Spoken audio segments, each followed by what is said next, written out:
मैं हूं आपके साथ पूजा खंडूरी। खबरों की शुरुआत बड़ी खबर के साथ। चारधाम यात्रा ने आमदनी इस बार बढ़ाई है। गढ़वाल मंडल विकास निगम को भारी मुनाफा हुआ है। स्थानीय व्यापारियों की भी जबरदस्त कमाई हुई है। साल चारधाम आए करीब 40 लाख श्रद्धालु।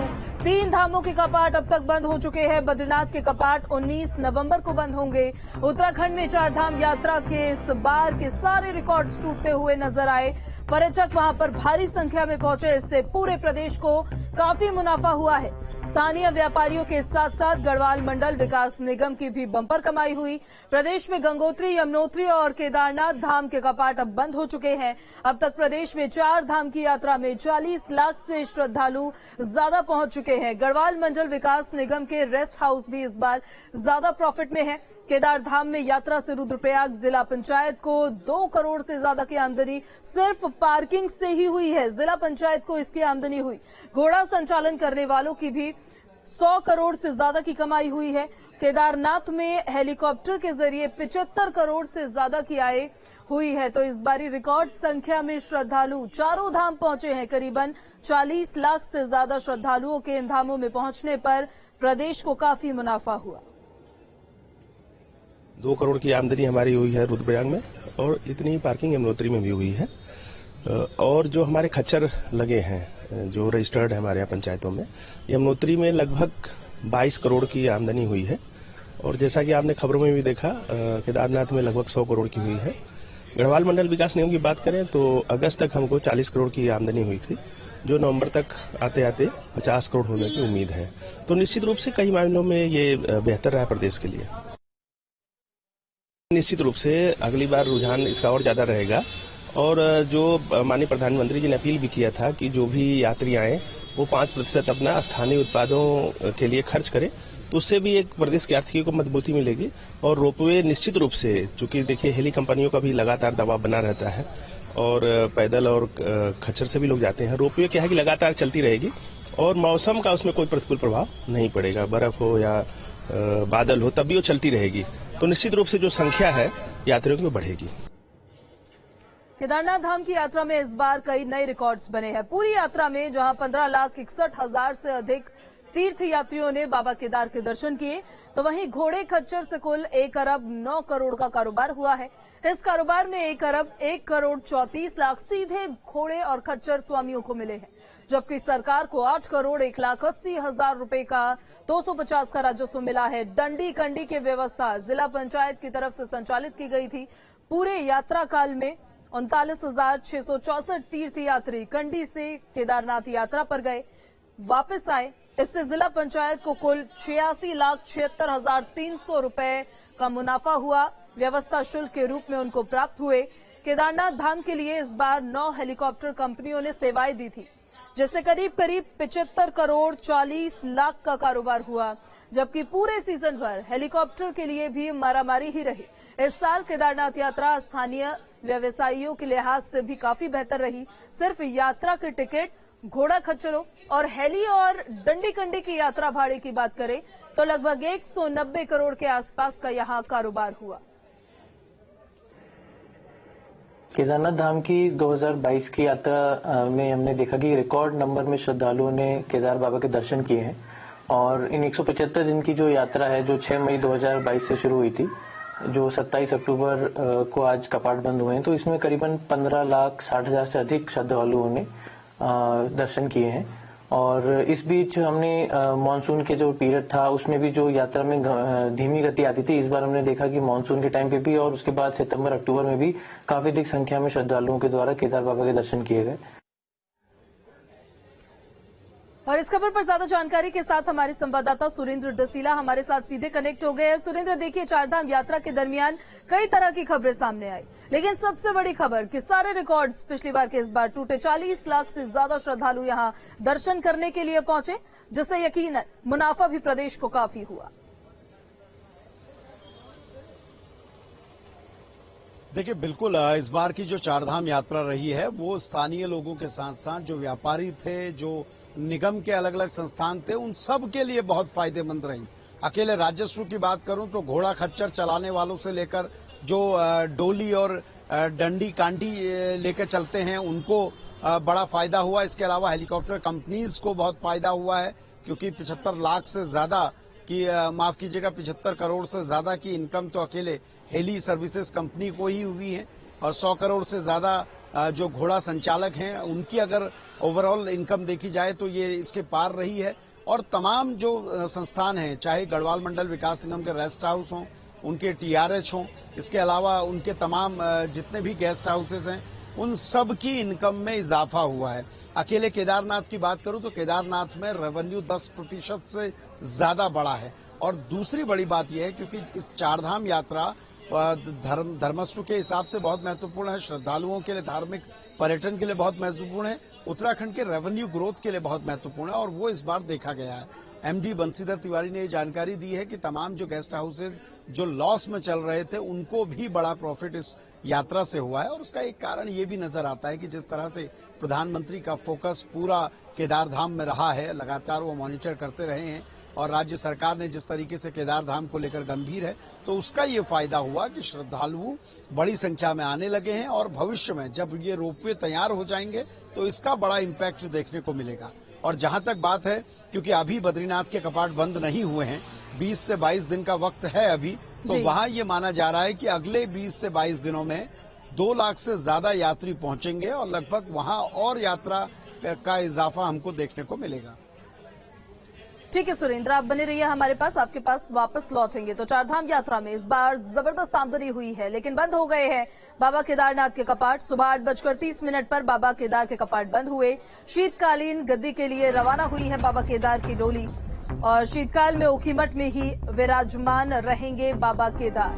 बड़ी खबर आपको बता रहे हैं, पूरे विधि विधान के साथ आज 8:30 पर पूजन अर्चन के साथ बाबा केदार के कपाट बंद हो गए। सुबह 8:30 पर बाबा केदार के कपाट जब बंद हुए तो शीतकालीन गद्दी के लिए डोली रवाना हुई।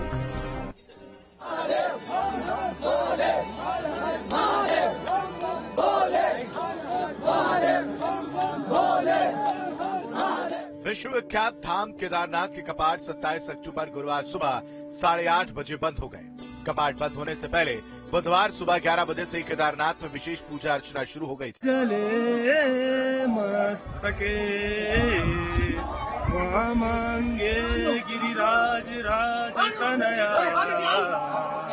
जाया भवानी नंदी स्कंद गणाधिनाथ सहितम श्री केदारनाथ प्रभो केदारालय संस्थितो हि सतत कुर्यात् सदा मंगला। बाबा केदार जो है सभी भक्तजनों पे अपना आशीर्वाद बनाए रखें। बाबा के कपाट बंद होने से पहले बाबा के दर्शन के लिए आस्था का सैलाब उमड़ा। केदार धाम में बाबा की भक्ति की अनोखी छटा देखने को मिली। इस साल बाबा के दर पर भक्तों के आने के पिछले सभी रिकॉर्ड टूट गए। 6 मई को बाबा के कपाट खुलने से लेकर 27 अक्टूबर को उनके कपाट बंद होने तक 15,61,882 भक्तों ने इस साल बाबा के दिव्य और भव्य दर्शन किए। अद्भुत और ऐतिहासिक हो रहा कि हमारे केदारनाथ धाम में 15 लाख यात्रियों ने दर्शन किए, और यात्रा के अंत में देश के प्रधानमंत्री माननीय नरेंद्र मोदी जी का आगमन हुआ, और उन्होंने एक बड़ी सौगात हमारे लिए दी है कि जो रोपवे का उन्होंने कायारंभ और शिलान्यास किया है यहाँ पर आपके गौरीकुंड से केदारनाथ तक का, ये अद्भुत और इसका बिल्कुल पूरे देश के अंदर इतना अच्छा संदेश गया कि पूरे देश में हर्ष और उल्लास के साथ उनके इसका कार्यक्रम। कपाट बंद होने के बाद सुबह 8:39 पर बाबा की डोली उनके शीतकालीन गद्दी ओंकारेश्वर मंदिर ऊखीमठ के लिए रवाना हुई। बाबा की डोली की आगवानी आर्मी के बैंड कर रहे। बाबा की डोली गुरुवार की रात रामपुर में और शुक्रवार की रात गुप्त काशी में रात्रि विश्राम करेगी। उसके बाद शनिवार 29 अक्टूबर को ओंकारेश्वर मंदिर ऊखीमठ पहुंचेगी और शीतकाल में बाबा यहीं विराजमान रहेंगे। रुद्रप्रयाग से रोहित जबरी के साथ टीम न्यूज स्टेट। अक्टूबर को बाबा केदार अपनी शीतकालीन गद्दी पर विराजमान हो जाएंगे। इसके बाद अगले महीने से भक्तों को ऊखीमठ स्थित ओंकारेश्वर मंदिर में बाबा केदार के दर्शन करेंगे। देश के 12 ज्योतिर्लिंगों में से एक और उत्तराखंड की चारधाम यात्रा के महत्वपूर्ण धार्मिक स्थल बाबा केदार के धाम के कपाट बंद हो चुके हैं। शीतकालीन समय के लिए अब भक्त ओमकारेश्वर ऊखी मठ में बाबा के दर्शन कर सकते हैं। गुरुवार को तय विधि विधान के तहत सुबह 8:30 बजे बाबा केदार के कपाट बंद हुए और हजारों की संख्या में श्रद्धालु केदारनाथ धाम में मौजूद रहे, जिन्होंने बाबा की पंचमुखी चल विग्रह डोली को कंधा भी दिया और बाबा के जयकारे पूरे धाम में गूंजते रहे। अब तक गंगोत्री यमुनोत्री के साथ बाबा केदार के कपाट बंद हो चुके हैं। इस बार 40 लाख से ज्यादा यात्री अब तक चारधाम क्षेत्रों में पहुंचे हैं और लगातार इनका आंकड़ा बढ़ रहा है। ऐसे में उम्मीद की जा रही है कि अगली बार जब बाबा केदार के कपाट खुलेंगे तो हजारों की संख्या में श्रद्धालुओं की भीड़ फिर से देखने को मिलेगी। यानी अगले 6 महीने बाबा केदार की नगरी में सुनसानी नजर आएगी, तो वहीं ओमकारेश्वर ऊखी मठ मंदिर में लोगों की भीड़ जमा होती हुई दिखेगी। वीडियो जर्नलिस्ट सोनी कुमार के साथ सुरेंद्र डसीला, न्यूज स्टेट, देहरादून। केदारनाथ धाम यात्रा के प्रमुख पड़ाव गौरीकुंड स्थित गौरी माई के कपाट भैया दूज के शीतकालीन के लिए अब बंद कर दिए गए हैं। अब 6 महीने मां गौरी माई की पूजा अर्चना गौरी गांव स्थित मां चंडिका मंदिर में होगी। गौरी माई मंदिर गौरीकुंड में विधि विधान के साथ पुजारी और आचार्य गणों की उपस्थिति में विशेष पूजा कर सुबह 8:30 बजे माता की मूर्ति को थाल कड़ी में रखकर बाहर लाया गया, जिसे ग्रामवासी गौरी गांव स्थित मां चंडिका मंदिर लेकर गए। माता की मूर्ति बाहर आते ही मंदिर के कपाट शीतकाल के लिए बंद कर दिए गए। 6 महीने यात्रा कपाट खुलने पर अब मां गौरी और भगवान शंकर का मिलन होता है। अब अगले वर्ष पंचमुखी उत्सव डोली की यात्रा के हिमालय गमन पर मां गौरी और भगवान शंकर का अद्भुत मिलन होगा।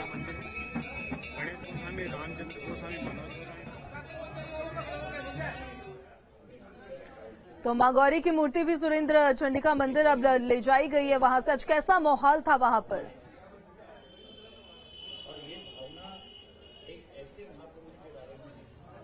देखिए, बिल्कुल बाबा केदार के कपाट बंद हो चुके हैं। 6 महीने के लिए अब जो श्रद्धालु हैं वो ओमकारेश्वर ऊखी मठ में दर्शन करेंगे। और क्योंकि शीतकालीन समय में सिर्फ पुलिस के जवान ही वहां पर रहते हैं। और जहां तक आपने कहा गौरी माई मंदिर गौरीकुंड की आपने बात की, तो वहां भी कपाट बंद हो जाते हैं। और 6 महीने बाद जब कपाट खुलते हैं तो उस वक्त भक्तों की भीड़ गौरीकुंड से लेकर केदार धाम तक दिखाई देती है। भक्तों की भीड़ कपाट बंद होते वक्त भी बड़े पैमाने पर रहती है। सुबह 8:30 बजे कपाट बंद हुए थे और बाबा केदार की जब पंच विग्रह डोली नजर आ रही थी चलते हुए, तो उसमें हजारों की भीड़ श्रद्धालुओं की दिख रही थी। और ये तमाम लोग हर पड़ाव तक पहुंचेंगे। 29 तारीख को ओमकारेश्वर ऊखी मठ मंदिर में बाबा की डोली पहुंचेगी और उसके बाद शीतकालीन समय के लिए यानी अगले साल अप्रैल मई जो तय मुहूर्त होगा, वहां तक जो लोग दर्शन करेंगे वो ओमकारेश्वर मंदिर ऊखी मठ में ही दर्शन कर पाएंगे। और शीतकालीन प्रवास में भी बड़े पैमाने पर लोग ओमकारेश्वर मंदिर पहुंचते हैं। पूजा बिल्कुल सुरेंद्र, बने रहिए आप हमारे साथ। और आज पूरे विधि विधान के साथ केदारनाथ धाम के कपाट बंद किए गए हैं। यमुनोत्री धाम के भी कपाट आज बंद किए गए। 12:09 पर बंद हो गए थे यमुनोत्री धाम के कपाट। खरसाली के लिए मां यमुना को रवाना किया गया है। शनि महाराज के साथ खरसाली रवाना हुई मां यमुना। शीतकाल में खरसाली में ही विराजमान रहेंगी मां यमुना। आज दोपहर 12:09 पर यमुनोत्री धाम के कपाट बंद कर दिए गए। कपाट बंद होने से पहले यमुनोत्री धाम में विशेष पूजा अर्चना की गई। मां यमुना के बड़े भाई शनि महाराज की अगुवाई में यमुनोत्री धाम से खरसाली के लिए मां यमुना की डोली रवाना की गई। हर साल अपने बड़े भाई शनि महाराज की अगुवाई में यमुनोत्री धाम से खरसाली के लिए मां यमुना की डोली विदा होती है। शीतकाल में 6 महीने खरसाली खुशी मठ में मां यमुना के दर्शन होंगे।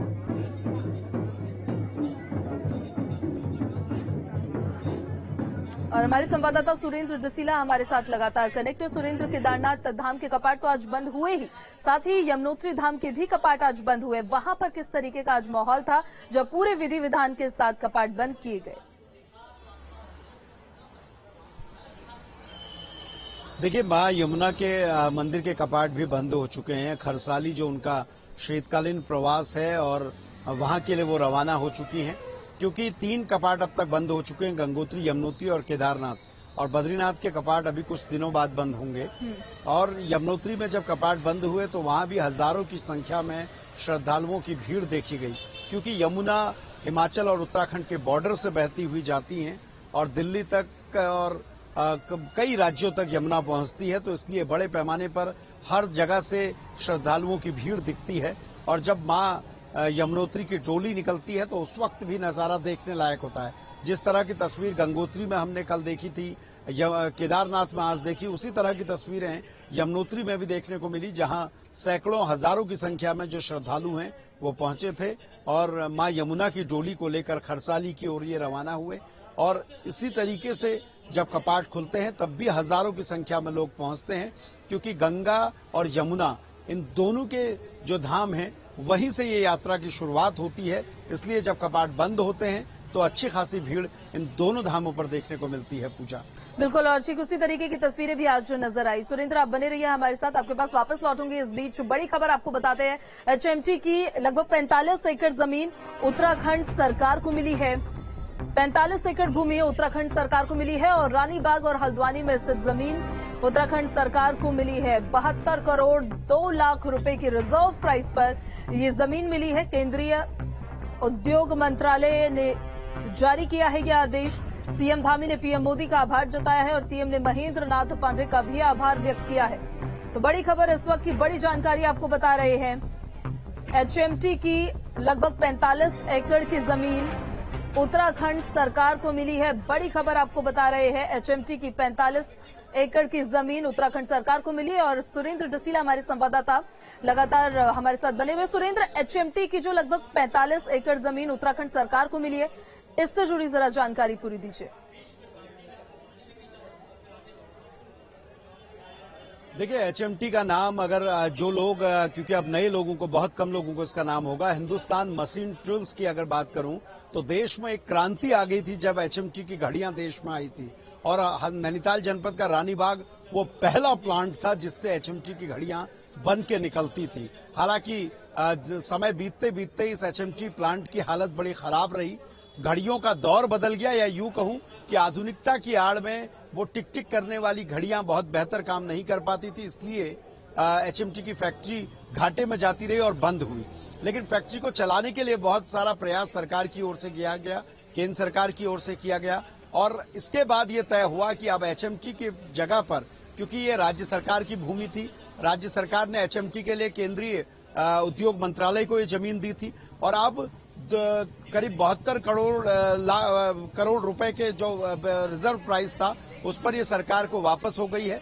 अब इस पर किसी नए प्रतिष्ठान को बनाने की तैयारी होगी। ये बड़ा दुखद था कि एचएमटी की फैक्ट्री बंद हुई, लेकिन राज्य सरकार और केंद्र सरकार ये कोशिश कर रही है कि यहाँ पर एक बेहतर प्लांट कोई लगाया जा सके, किसी तरह की कोई ऐसा प्रतिष्ठान हो जिससे लोगों को रोजगार भी मिले और पहाड़ को फायदा भी हो। क्योंकि जब एनडी तिवारी हुआ करते थे सक्रिय राजनीति में, तब एचएमटी की स्थापना हुई थी और एचएमटी पहला संस्थान था देश का जहां से घड़ियां बनती थी। लेकिन अब इसमें कोई नया प्रतिष्ठान बनेगा और सरकार को जमीन मिलने का सीधे मतलब यह है कि राज्य सरकार इसमें अपनी प्लानिंग के तहत अब किसी बड़े संस्थान को ला सकती है, उसका काम शुरू कर सकती है। पूजा, ठीक है सुरेंद्र, तो ये देखने लायक बात होगी कि राज्य सरकार किस प्लानिंग के तहत किसी नए संस्थान को लेकर आती है या फिर आगे क्या किया जाता है।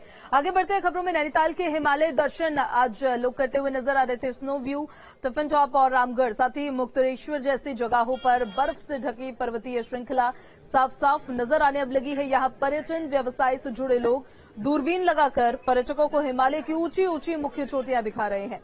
कुमाऊं के पहाड़ों से इस क्षेत्र की सबसे ऊंची बर्फीली चोटी नंदा देवी के साथ चौखंबा, साथ ही पंचाचूली और मैकतोली, त्रिशूल, साथ ही आपको बता दें कि नंदा घूटी और छोटी नंदा देवी दिखती है। बड़ी संख्या में पर्यटक हिमालय के इस विहंगम दृश्य को देखने के लिए पहुंच रहे हैं। बहुत ही बढ़िया दिख रहा है, पहली बार नहीं आया मैं, इससे पहले लास्ट 10 साल से आ रहा हूँ और वैसे भी मैं पहाड़ का शौकीन हूँ तो मुझे हिमालय बहुत ही अच्छा लगता है। आज का एनवायरनमेंट बहुत ही बढ़िया है जिसके कारण हिमालय एकदम क्लीन दिख रहा है।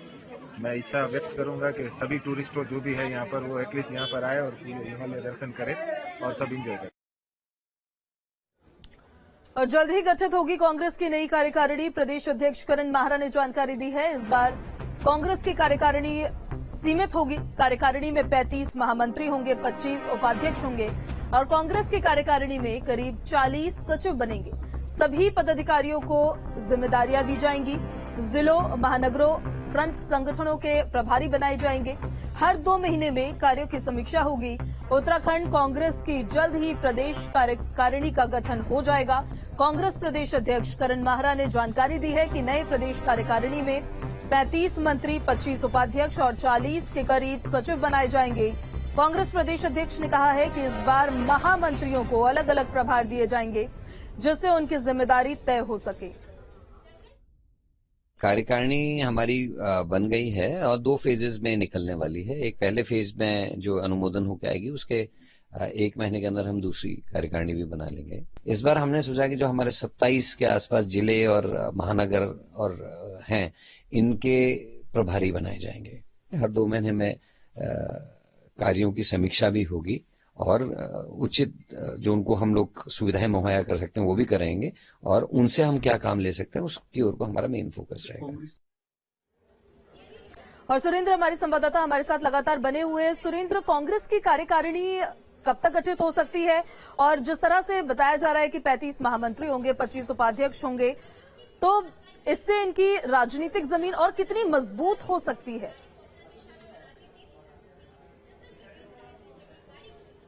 देखिए, कांग्रेस प्रदेश अध्यक्ष ने कहा है कि कार्यकारिणी 2 टुकड़ों में आएगी और पहली सूची जो है कुछ दिनों बाद जारी हो सकती है।